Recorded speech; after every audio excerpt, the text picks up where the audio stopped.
Hi, this is John Lasseter, And this is Dan Scanlon. and we co-directed Ghostlight together. The inspiration for Ghostlight came from a real story that happened on Route 66. When we were doing our research, we came across a town called Riverton, Kansas, and a store called the Eisler Brothers store, where, as Michael Wallace would say, we went to get some real handcrafted sandwiches.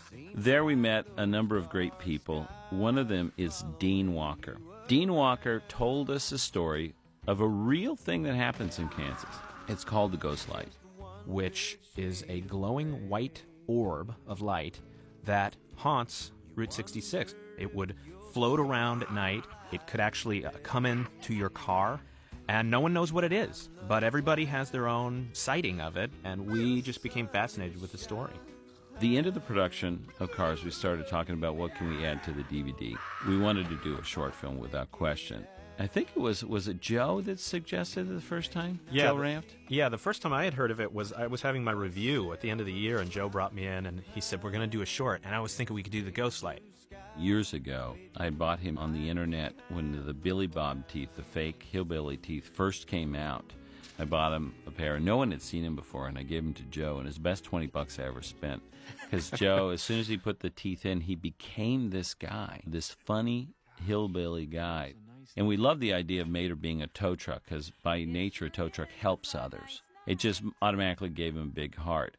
And we had Joe always do the scratch voices for Larry the Cable Guy parts with the teeth in, and it just became the character. And Joe's original drawings of when he first started exploring what Mater would look like really became the design of Mater.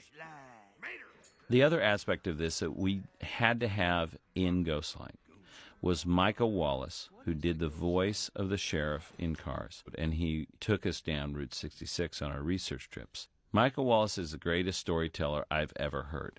And all through our trips on Route 66, he would just stop on the side of the road, and there'd be like a burned-out building. And you sit there for an hour as he wove a great story, and you're just riveted. He is a great storyteller. Yeah, the littlest thing would just be turned into the most poetic, beautiful story. Look at that rock by the side of the road. That's an old Mississippi rock. And, you know, this sort of mundane thing would then become like, I can't stop listening to this. So it was something that we didn't have time in the movie to do. And it was so great to get a chance to just let him go. It was designed around that, of the sheriff telling this story, weaving this tale.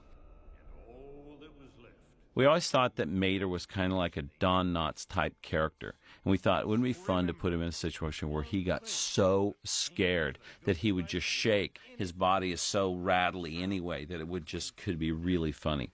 You try to storyboard why that will be funny or write why it will be funny, and you just can't. It's going to be funny because a great animator, in this case Victor Navone, is going to take it and just do something you never expected. And I know, John, you kind of left that one open. There was no real time limit on it. It was just make it funny. Yeah. And we'll so figure you where it go, stops. Victor, make it funny. Yeah. Make us laugh. And I remember that he had all these ideas on how Mater could shake. He was so scared. He had this funny one where he's tightened himself so much to try to prevent the shaking noise from happening that the only thing that was left was his air cleaner was wiggling. And then we put that actually at the end. We thought that was a great topper.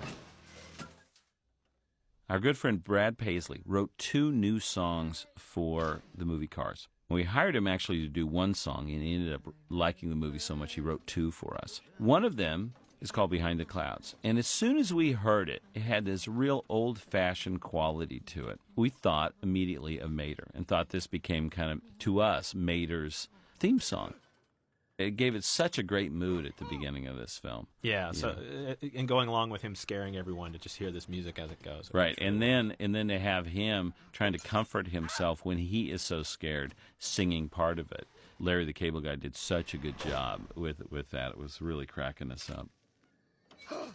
The most efficient time on a production is right at the end. And everybody knows the characters. Oh, yeah. You're just flying. The animation's going, the lighting, everything is just so efficient.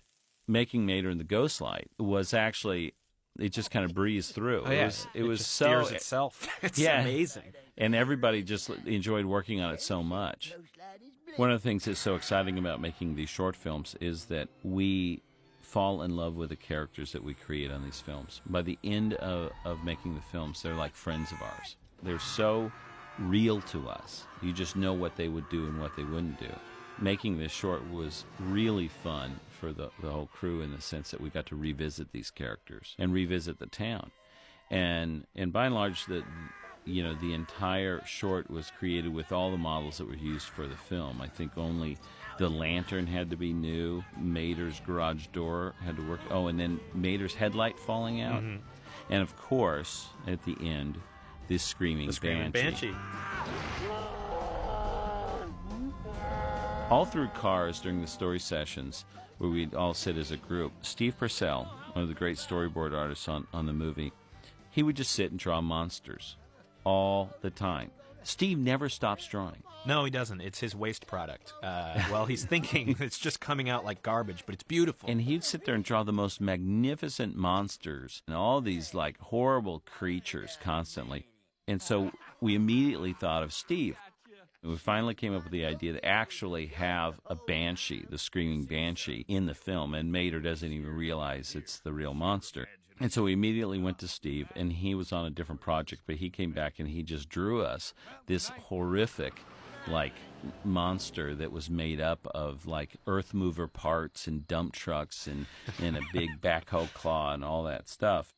The screaming what? In the end credits, you'll see some drawings, and those are actually Joe Ramp's original concept drawings for Mater and the Ghost Light.